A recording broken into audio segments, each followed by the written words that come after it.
5 years of marriage, and Alaina never let me turn on the lights in the bedroom. Whenever I asked her why, she always gave me the same cold excuse. She hated feeling exposed, and she didn't like anyone staring at her body. I believed her. Until today. She was taking a shower in her office bathroom and realized she'd forgotten her clothes. Instead of calling me, she called her assistant, Tristan Cole, and told him to bring them inside. Through the heavy wooden door, I heard Tristan slip. The next thing I knew, his entire weight was pressed against Alaina on the wet tile floor. There was no scream. There was no outrage from my wife. Instead, all I heard was Alaina's soft, breathless giggle and a shower of compliments aimed at Tristan. "Alaina, you're just as breathtaking as you were 3 years ago. If anything, your body has only gotten sweeter." I stood right outside the door, freezing as the ugly truth washed over me. I hoped I was hallucinating. But Alaina didn't push Tristan off. Instead, she pulled him down for a deep, passionate kiss. At that exact second, my blood boiled. I lost all control, threw the door open, and stepped inside. Should I leave so you two can finish putting on a live show on the floor? 5 years of marriage, and Alaina never let me turn on the lights in the bedroom. Whenever I asked her why, she always gave me the same cold excuse. She hated feeling exposed, and she didn't like anyone staring at her body. I believed her. Until today. She was taking a shower in her office bathroom and realized she'd forgotten her clothes. Instead of calling me, she called her assistant, Tristan Cole, and told him to bring them inside. Through the heavy wooden door, I heard Tristan slip. The next thing I knew, his entire weight was pressed against Alaina on the wet tile floor. There was no scream. There was no outrage from my wife. Instead, all I heard was Alaina's soft, breathless giggle and a shower of compliments aimed at Tristan. "Alaina, you're just as breathtaking as you were 3 years ago. If anything, your body has only gotten sweeter." I stood right outside the door, freezing as the ugly truth washed over me. I hoped I was hallucinating. But Alaina didn't push Tristan off. Instead, she pulled him down for a deep, passionate kiss. At that exact second, my blood boiled. I lost all control, threw the door open, and stepped inside. Should I leave so you two can finish putting on a live show on the floor? 5 years of marriage, and Alaina never let me turn on the lights in the bedroom. Whenever I asked her why, she always gave me the same cold excuse. She hated feeling exposed, and she didn't like anyone staring at her body. I believed her. Until today. She was taking a shower in her office bathroom and realized she'd forgotten her clothes.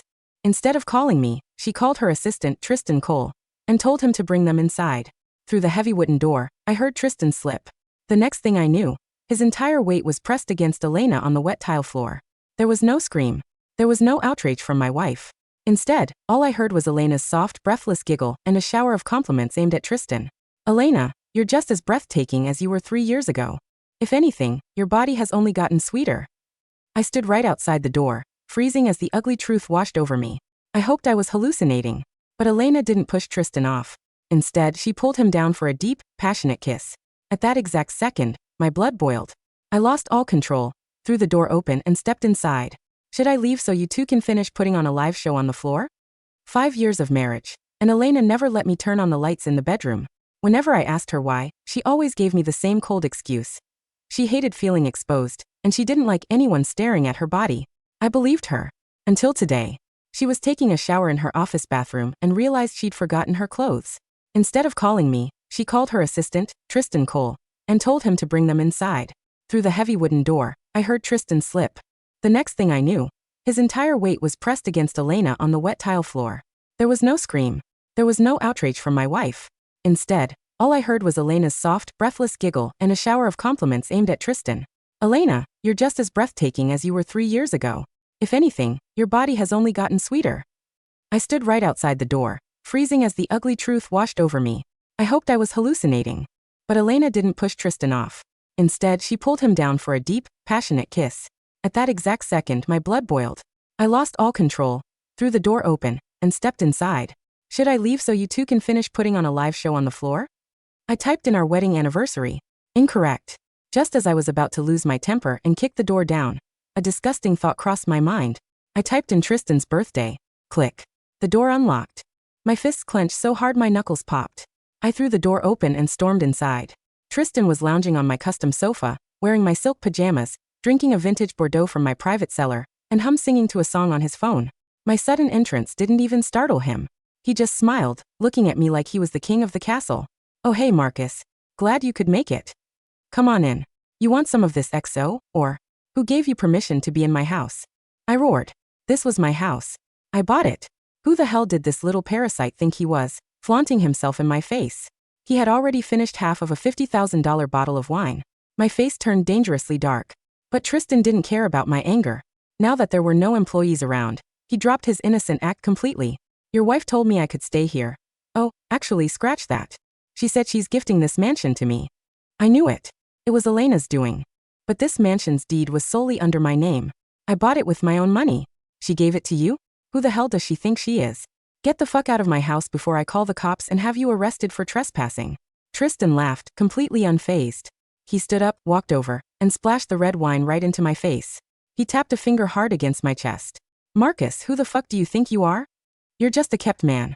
A dog the Smith family decided to feed. Every penny you spend on food, clothes, and housing comes from the Smiths.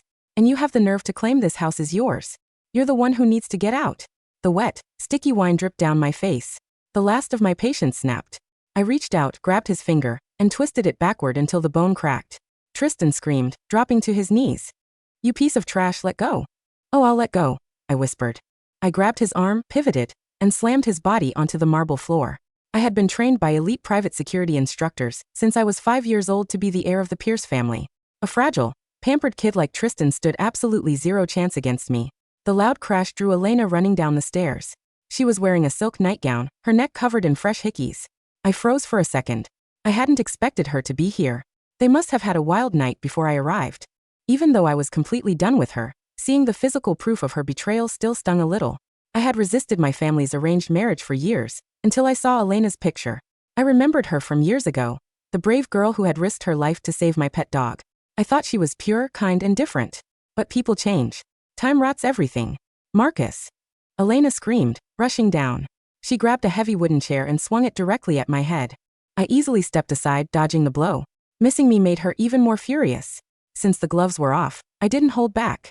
Alaina Smith, you ignored my warning. You're going to pay a heavy price for your arrogance. Make me pay? Fine. Let's see who dies first. Alaina shrieked. I'm divorcing you. I'm going to ruin you until you have absolutely nothing left. She moved fast. Within 20 minutes, she had summoned a team of her family's private bodyguards and lawyers to the mansion. She slapped a pre-drafted divorce agreement onto my chest. Sign it. You leave with nothing. The paper felt thick, heavy with the texture of expensive parchment that only old money firms used. At the bottom of the page, the name Alaina Smith was already written in her sharp, aggressive cursive. The ink was dry, but the scent of her signature, perfume, a rare metallic rose, still clung to the sheet, mingling with the bitter, iron smell of the spilled Bordeaux on the floor. Sign it, Alaina said. Her voice had lost the soft, breathless quality she used. With Tristan, it was flat, hard, and entirely transactional. I've given you 5 years of the Smith family's protection, Marcus. You've eaten our food, slept in our houses, and used our name to keep yourself from being dragged back to whatever gutter you crawled out of. Now you're done. Beside her, Tristan was sitting on the stairs, clutching his splinted finger against his chest. His face was pale, his eyes wide with a mixture of pain and pure, vindictive malice. Make him sign the addendum too, Alaina, Tristan hissed, his voice trembling. He broke my finger. He assaulted me in my own home. I want his personal accounts frozen. I want him on the street by midnight. He will be, Alaina said, not looking at him. Her eyes remained locked on mine. The mansion, the cars, the investments, everything we've shared over the last 5 years is legally Smith property. My lawyers have spent the last 3 hours ensuring there isn't a single loophole. Sign the papers, Marcus, and I won't press charges for what you did to Tristan's hand. I looked down at the document. Divorce and asset relinquishment agreement. According to the terms, I was to leave the marriage with nothing but the clothes on my back. The 3-story mansion in the hills, the vintage car collection in the garage, the accounts I had used to fund her startup. Everything was to be transferred to her name, and subsequently to Tristan's. They truly believed I was a kept man. For 5 years, I had played the part of the quiet, accommodating husband. I had managed her family's minor real estate holdings, sat in the back of her boardrooms, and let her father treat me like an administrative clerk. I had done it because of a memory of a 12-year-old girl with scraped knees who had jumped into a freezing river to pull my golden retriever puppy from the current. I had kept that memory in my breast pocket like a talisman, using it to excuse her coldness, her late nights, and the fact that she had never once let me touch her with the lights on. But as I looked at her now, at the hickeys on her neck, at the heavy wooden chair she had tried to smash over my head, and at the sheer, ugly greed in her eyes, the memory finally dissolved into gray ash. Marcus, don't make us use force, Alaina's lawyer, a sharp-faced man named Vance, said from the doorway. Two of the Smith family's private security guards stood behind him, their hands resting on their utility belts. You're in no position to negotiate. The Smith Group has enough leverage to blacklist you from every financial institution in the province. I let out a low, quiet laugh. It was the first time in 5 years I had laughed. In this house. What's so funny? Alaina snapped, her brow furrowing. You think this is a joke? No, I said, reaching into my pocket. I pulled out a simple black ballpoint pen. I'm just laughing at how small your world is, Alaina. I didn't argue. I didn't call my own lawyers. I didn't try to explain that the Smith family's entire net worth wouldn't cover the annual property tax on my family's estate in the capital. I pressed the pen to the paper.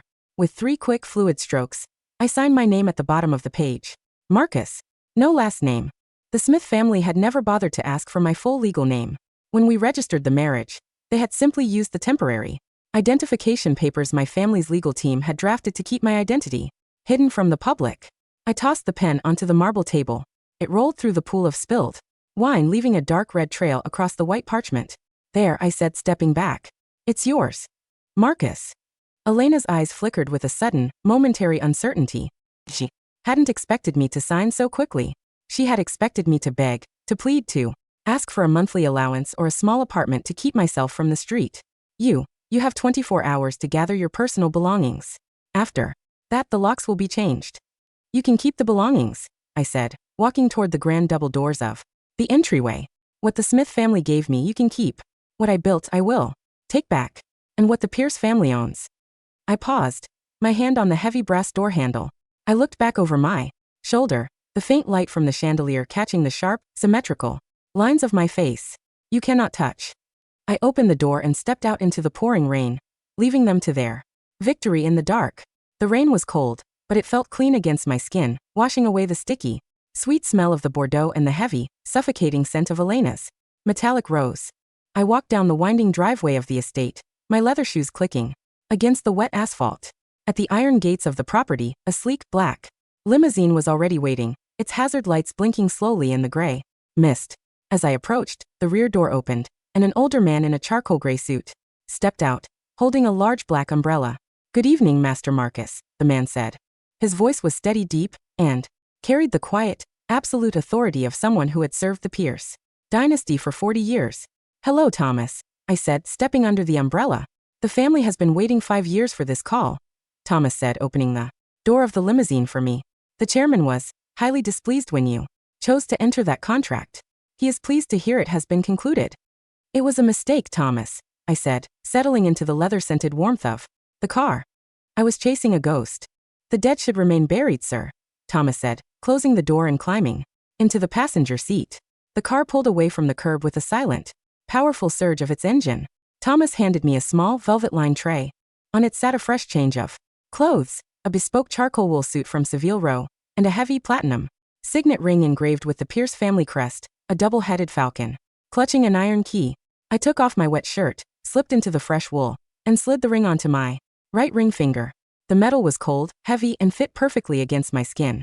The Smith Group is currently preparing for their annual third-quarter earnings report, Thomas said, his eyes meeting mine in the rearview mirror. They have spent the last 6 months securing a major commercial loan from the First National Bank to fund their new logistics terminal in the northern port. If that loan is approved, their stock price will double. And if it isn't? I asked, looking out the tinted window at the wet, neon-lit streets of the city. If it isn't, Thomas said, a thin, sharp smile appearing on his face, they will be in default on their short-term commercial paper by the end of the month. The Smith Group will be insolvent within 48 hours. Who is the majority shareholder of First National? I asked. The Pierce Trust, sir, Thomas said. We own 82% of the voting shares. The bank president, Mr. Harrison, has been waiting for your instructions. I leaned back against the headrest, my fingers tracing the cold platinum of the signet ring. Call Harrison, I said softly. Tell him the Smith Group's risk profile has changed. The loan is denied. Inside the mansion, the celebration was already in full swing. Tristan had poured himself another glass of the $50,000 Bordeaux, his splinted finger resting awkwardly against the crystal stem. He was lounging on the velvet sofa, his bare feet resting on the mahogany coffee table I had imported from Italy. The deed is ours, Alaina, Tristan said, his voice thick with wine and satisfaction. We can sell this place next month. With the money from the sale, we can buy that villa in Spain we looked at last summer. We won't have to deal with this freezing city anymore. Alaina was standing by the window, her fingers tracing the edge of her glass. She was looking out at the dark driveway where the limousine had just departed, a strange, persistent knot forming in her stomach. And what the Pierce family owns, you cannot touch. The words kept repeating in her head like a broken record. Alaina? Tristan asked, noticing her silence. What's wrong? You're not actually worried about him, are you? He's a nobody. He has no family, no connections, no money. He's probably sleeping in a shelter tonight. He looked different when he left, Tristan, Alaina said, her voice quiet. He didn't look like he was afraid. He looked like he was looking at an ant. He was bluffing, Tristan scoffed, taking a large gulp of the wine. He's just trying to save face because he knows he lost. Vance is a top-tier lawyer. The agreement he signed is airtight. He can't claim a single dollar of your assets. At that moment, Vance, Alaina's attorney, walked back into the living room. His face was no longer sharp and confident. It was pale, his eyes wide as he stared at his tablet. Miss Smith, Vance said, his voice trembling. We have a major problem. Alaina turned around quickly. What is it? Did he try to dispute the signature? No, Vance said, his hand shaking as he handed her the tablet. The signature is valid, but the property records, they just updated on the central database. Alaina grabbed the tablet. On the screen was the deed for the mansion they were currently standing in. Property address, 124, Hillside Terrace. Current registered owner, the Pierce Global Trust. Purchase price, $45 million cash. Lease agreement, tenancy at will, granted to Marcus Smith, terminated. The Pierce Trust? Alaina's voice lost all its strength.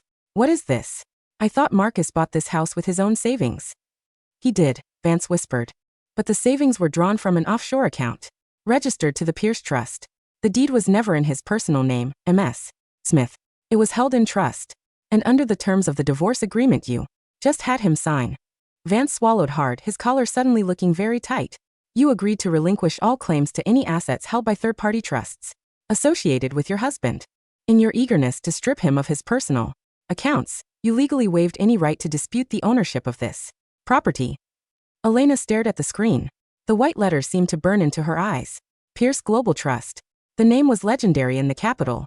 They were a dynasty that made the Smith Group look like a local grocery store. They owned shipping lines, real estate, banks, and steel mills.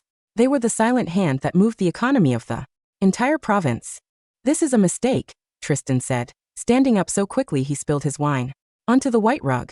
Marcus can't be associated with the Pierces. He's an orphan. He told us his parents died in a car accident when he was 10. They did, Alaina whispered, her mind racing, memories of the last 5 years suddenly shifting into a terrifying new light. She remembered the way Marcus's hands looked, not like the soft hands of an office worker, but rough, with small, faint scars from training she had never understood.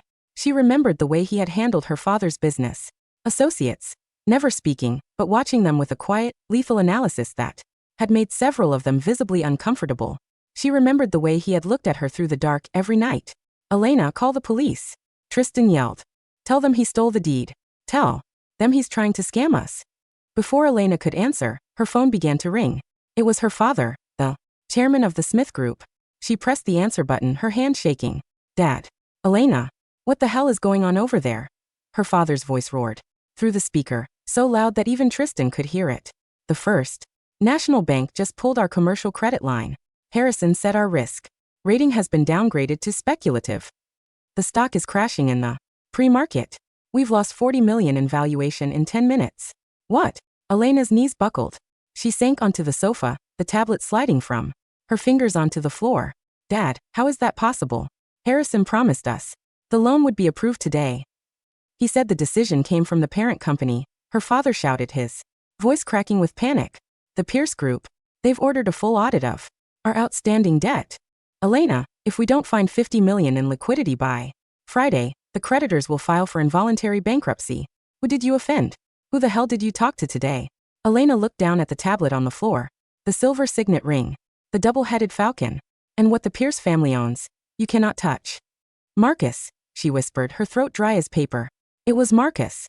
The grand ballroom of the Ritz-Carlton was a sea of black silk, diamonds, and the quiet, low hum of high society conversation. The annual Capital Business Gala was the event of the year, a gathering of the province's elite to celebrate the top-performing companies. Normally, the Smith Group would have been sitting in the front row, their table decorated with imported white lilies, their executives drinking vintage champagne. But tonight, the Smith table was in the far corner, near the service entrance. Alaina sat in a simple black dress, her makeup carefully applied to hide the dark circles under her eyes.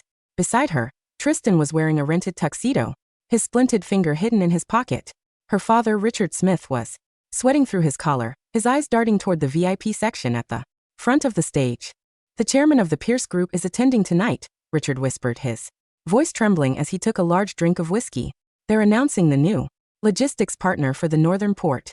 If we can just get a 5-minute meeting with their representative. If we can explain the situation with the loan. We won't get a meeting, Dad, Alaina said, her voice hollow.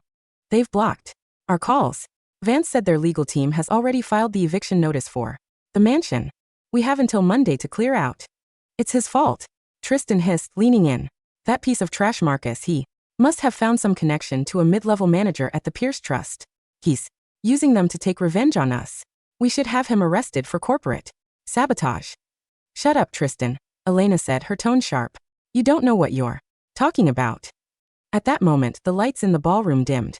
The master of ceremonies stepped up to the microphone, his voice echoing through the silent room.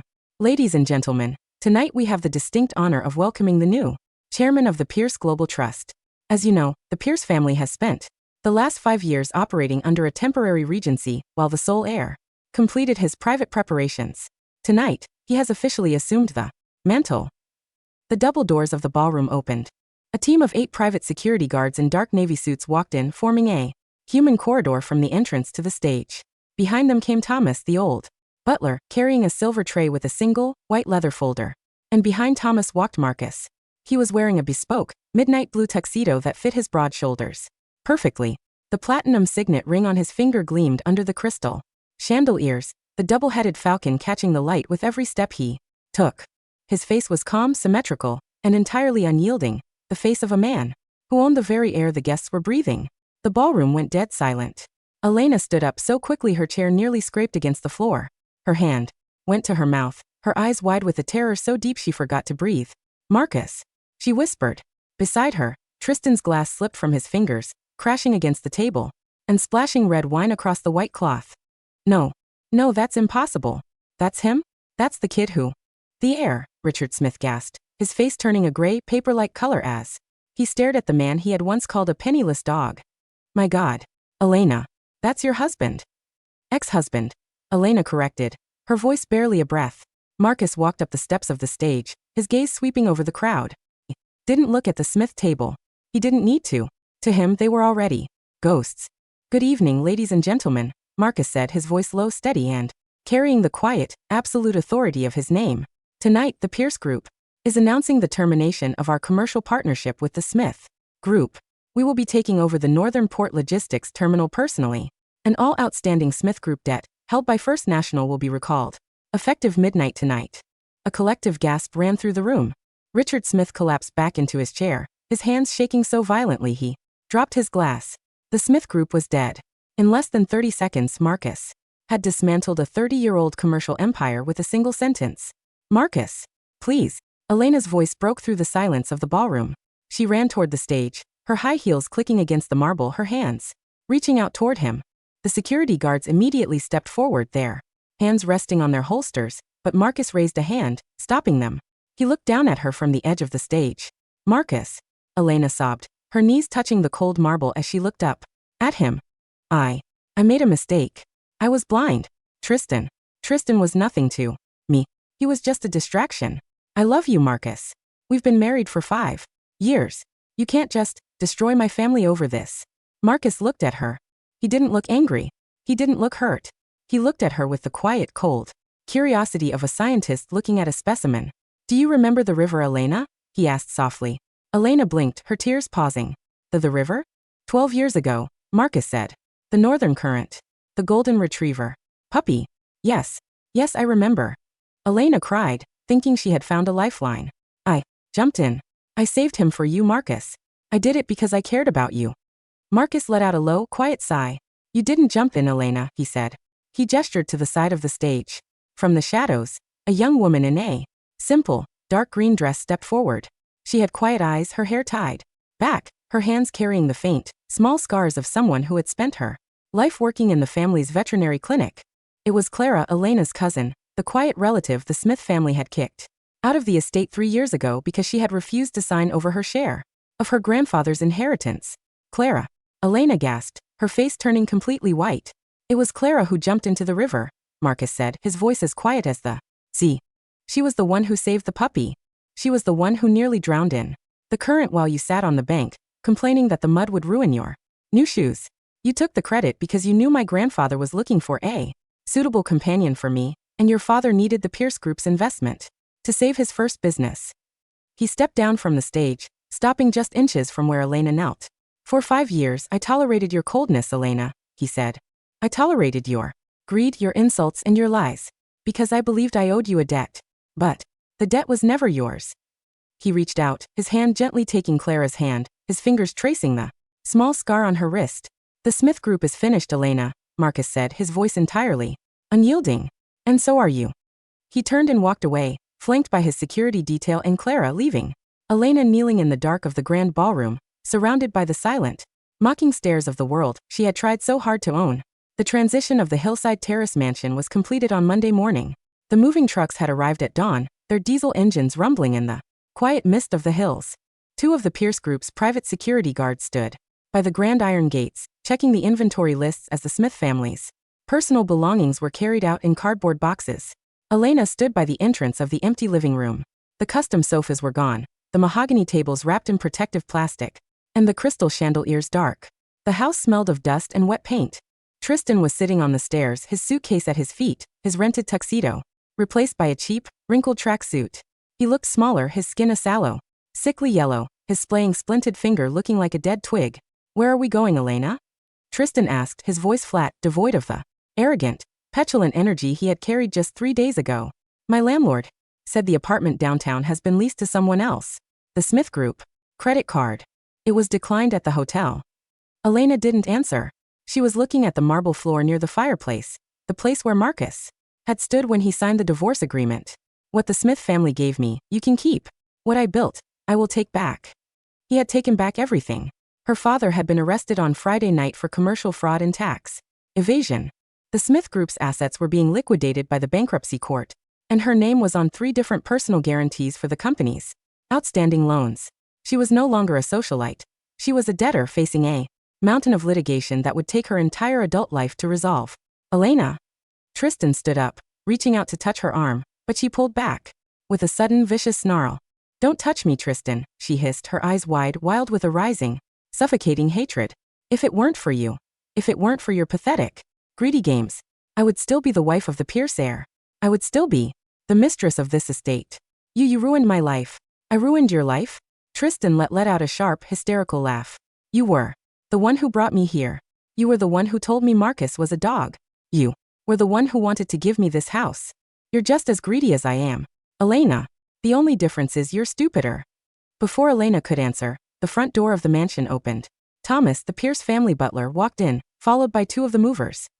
Looked around the empty room with an expression of mild, professional approval.